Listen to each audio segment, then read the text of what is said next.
पूजा और पाखी जुड़वा बहनें थी और दोनों को ही पियानो बजाना बेहद पसंद था। वे स्कूल के बाद एक पियानो टीचर के पास जाती और पियानो बजाना सीखती। घर जाकर भी वे रोज घंटों प्रैक्टिस करती और दिन प्रतिदिन उनकी पियानो स्किल्स बेहतर होती जा रही थी।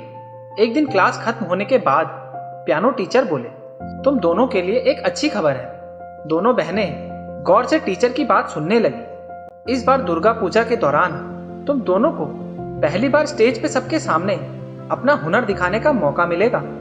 दोनों एक दूसरे को देखने लगे। उनके दिल तेजी से धड़कने लगे। उन्हें डर था कि पता नहीं वे इतने लोगों के सामने परफॉर्म कर पाएंगी या नहीं। अगले कुछ हफ्तों तक दोनों ने जमकर तैयारी की और अंततः दुर्गा पूजा का दिन भी आ गया। दोनों अपने माता पिता के साथ स्टेज के पास बैठी बाकी बच्चों का प्रोग्राम देख रही थी।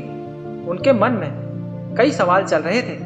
अगर मैंने वहां जाकर गलती कर दी, अगर मैं अपनी धुन भूल गई, सब लोग कितना हंसेंगे, कितनी बदनामी होगी। वे ऐसा सोच ही रही थी कि तभी एंकर ने अनाउंस किया, और हमारा अगला टैलेंट है पूजा। अपना नाम सुनकर पूजा के पैरों तले जमीन खिसक गई। उसका चेहरा पीला पड़ गया। मम्मी पापा ने उसे स्टेज पर जाने के लिए एंकरेज किया, पर वो कुर्सी से ही चिपकी रही। अंत में मम्मी ने एक एंकर को आवाज दी, माफ कीजिएगा, पूजा की तबीयत ठीक नहीं है। कोई बात नहीं। दोस्तों, हम आगे बढ़ते हैं अपनी अगली परफॉर्मर की तरफ। अब स्टेज पर आ रही हैं पाखी। एंकर ने बड़े अंदाज से पाखी का नाम पुकारा। पाखी की हालत भी अपनी बहन पूजा की तरह थी। कुछ क्षणों के लिए वो भी कुर्सी से चिपकी रही। मम्मी पापा ने उसका भी उत्साह बढ़ाया और डर का सामना करने को कहा। पाखी ने गहरी सांस ली और स्टेज की तरफ जाने लगी। उसके हाथ पांव कांप रहे थे। इतना नर्वस वो इससे पहले कभी नहीं हुई थी।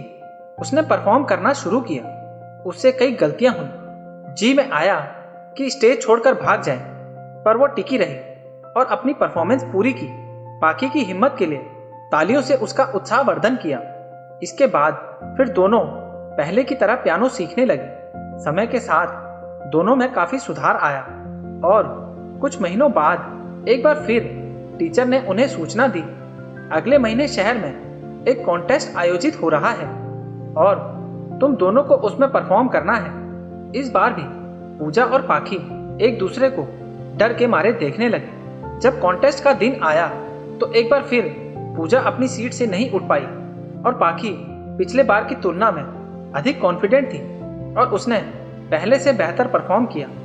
दोस्तों, पूजा और पाखी की कहानी हम सब की कहानी है। जब हम पूजा की तरह डर को अपने ऊपर हावी होने देते हैं और उसका सामना करने से पहले ही हार मान लेते हैं तो हमारा खुद पे भरोसा घटता जाता है।